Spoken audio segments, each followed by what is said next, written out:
வணக்க மக்களே, நாம இந்த ஆரோக்கியமான பதிவில் முருங்கை கீரையில் நிறைந்திருக்கக்கூடிய மருத்துவமைகளை பற்றி பார்க்க போகிறோம். நம்ம நிறைய பார்த்தோம் அப்படின்னா முருங்கை மரம் ஃபுல்லாகவே நிறைய மருத்துவமைகளை பற்றி தான் கொண்டிருக்கோம்.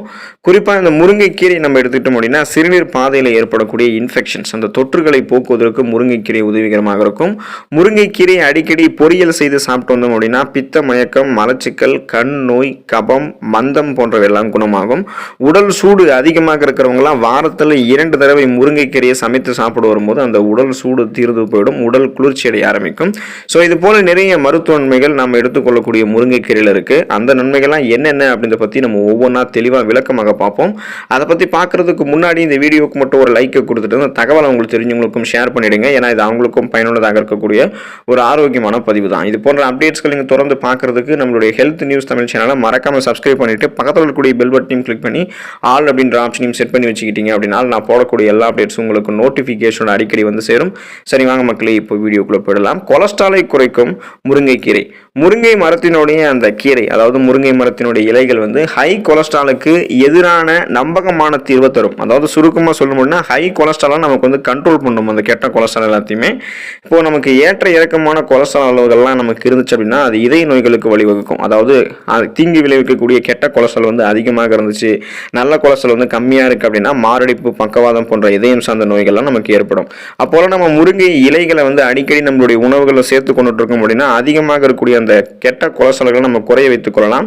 நமக்கு இருக்கக்கூடிய நல்ல கொலஸ்ட்ரால் மட்டும் ஆரோக்கியமான முறையில் வச்சுக்கிட்டோம் அப்படின்னா இதயம் சார்ந்த இதய தசைகள் வலுவிழந்து போவது, தமனிகளில் வீக்கம் ஏற்படுவது, ரத்த நாளங்கள், இதயத்தில் செல்லக்கூடிய ரத்த நாளங்களில் கொழுப்பு படிவதால் மாரடைப்பு ஏற்படுவது, பக்கவாதம் ஏற்படுவது போன்ற எந்த விதமான பிரச்சனையும் இல்லாமல் தேவையற்ற கொலஸ்ட்ரால்லாம் குறைத்து கொண்டு இதயத்தை ஆரோக்கியமாக வைத்துக் கொள்வதற்கெல்லாம் முருங்கைக்கீரை நம்ம எடுத்துக்கொள்ளலாம். அலர்ச்சியை எதிர்த்து போராடக்கூடிய ஆற்றல் நம்ம பெறுவதற்கு முருங்கைக்கீரை எடுத்துக்கலாம். நமக்கு இருக்கக்கூடிய மூட்டு வலி, முடக்குவாதம், அப்புறம் பிபி, சுகரு, புற்றுநோய் இது எல்லாத்தையுமே எதிர்க்கக்கூடிய தன்மை நமக்கு வேணும் அப்படின்னா அந்த அலர்ச்சி எதிர்ப்பு பண்புகள் நமக்கு வேணும். ஸோ அந்த ஆன்டி இன்ஃப்ளமேட்டரி ப்ராப்பர்ட்டிஸ் வந்து நம்ம பெறணும் அப்படின்னா முருங்கைக்கீரையை எடுத்துக்கலாம். இப்போ முருங்கைக்கீரையில் வந்து பார்த்தீங்க அப்படின்னா ஐசோதியோசைனேட்ஸ் இருக்கிறதால இந்த முருங்கை இலைகள் அலர்ச்சி எதிர்ப்பு கொண்டவையாக இருக்கு.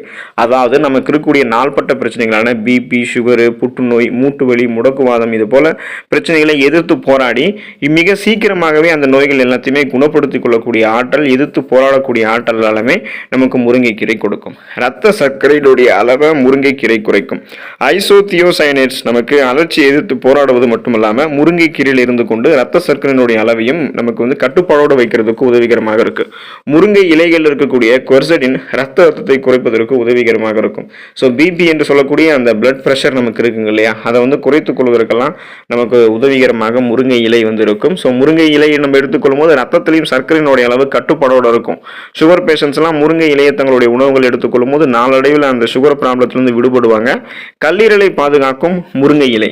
டிபி என்று சொல்லக்கூடிய டியூபர்குலோசிஸ், காச நோயால் பாதிக்கப்பட்டவர்களுக்கெல்லாம் முருங்கை இலைகள் மிகவும் நன்மை பயக்கும். ஏன் அப்படின்னா அந்த சளி தொல்லையெல்லாம் கியூர் பண்ணிட்டு காச நோயை மிகவும் விரைவாக நம்ம அதை குணப்படுத்திக் கொள்வதற்கெல்லாம் முருங்கை இலைகள் உதவிகரமாக இருக்கும். ஏன் அப்படின்னா முருங்கை இலைகள் காசநோய் எதிர்ப்பு மருந்துகளினுடைய அந்த எதிர்மறை விளைவுகளை குறைக்கும். இது மட்டும் இல்லாமல் முருங்கை இலைகள் கல்லீரல் செல்களை சரி பண்ணி கல்லீரலில் வந்து ஆக்சிடேட்டிவ் சேதத்திலிருந்து பாதுகாக்கும். அதாவது கல்லீரலில் தீங்கு விளைவிக்கக்கூடிய கிருமிகள் இருக்கிறதோ அல்லது கல்லீரலில் வந்து தீங்கு விளைவிக்கக்கூடிய கொழுப்புகள் படிவதோ எதுவுமே இல்லாமல் கல்லீரலுக்குரிய நச்சு கிருமிகளையும் கொழுப்புகளையும் அகற்றி நமக்கு வந்து கல்லீரலுக்குரிய செல்களை புத்தம் புதுசாக மாற்றி கல்லீரலை ஆரோக்கியமாக பலப்படுத்திக் கொள்வதற்கும் முருங்கை இலைகள் உதவிகரமாக இருக்கும்.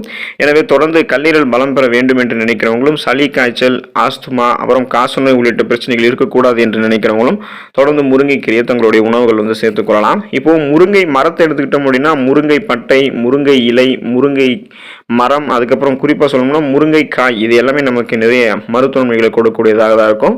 ஸோ இந்த மாதிரி வசந்த காலத்தில் நீங்கள் முருங்கையை வந்து பார்த்தீங்கன்னா டீ மாதிரி எடுத்துக்கலாம், பொரியல் மாதிரி எடுத்துக்கலாம்.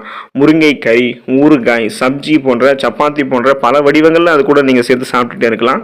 இந்தியாவில் மட்டுமல்ல நாட்டினுடைய கிழக்கு பகுதியிலும் கூட முருங்கை கீரை ஒரு பிரபலமான சமையல் பொருளாக இருந்துட்டு இருக்கு. முருங்கை மரத்தினுடைய ஆரோக்கிய நன்மைகளை பற்றி பார்க்கும்போது முருங்கை கீரையில் என்னென்ன ஊட்டச்சத்துக்கள் இருக்குன்றதை நம்ம தெரிஞ்சுக்கணும். ஸோ இந்த ஊட்டச்சத்துக்கள் தான் முருங்கை கீரைக்கு உடலுக்கு நிறைய மருத்துவன்மைகளை கொடுக்குது.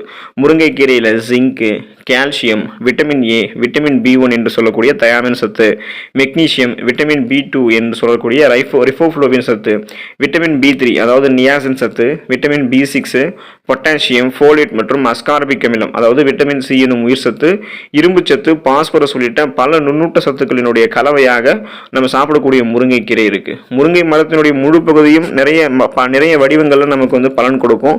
அதில் முருங்கைக்காய், முருங்கை பூ, முருங்கை இலை, முருங்கை பட்டை நிறைய மருத்துவமைகள் இருக்கு. ஸோ இந்த வீடியோவில் நம்ம முருங்கை இலையினுடைய அதாவது முருங்கைக்கீரையினுடைய மருத்துவமைகளை பற்றி பார்த்துருக்கோம். நீங்கள் வந்து முருங்கைக்கீரை இது வரைக்கும் சாப்பிட்டதே இல்லை அப்படின்னா கொஞ்சமாக இனிமேல் முருங்கைக்கீரை உங்களுடைய உணவுகளை சேர்த்து சாப்பிட்டு பார்க்கலாம். அதில் இருக்கக்கூடிய நிறைய மருத்துவமைகளை நீங்கள் பெற்று நலமோடு வாழலாம். அடுத்த ஆரோக்கியமான பதிவில் சந்திப்போம். நன்றி மக்களே.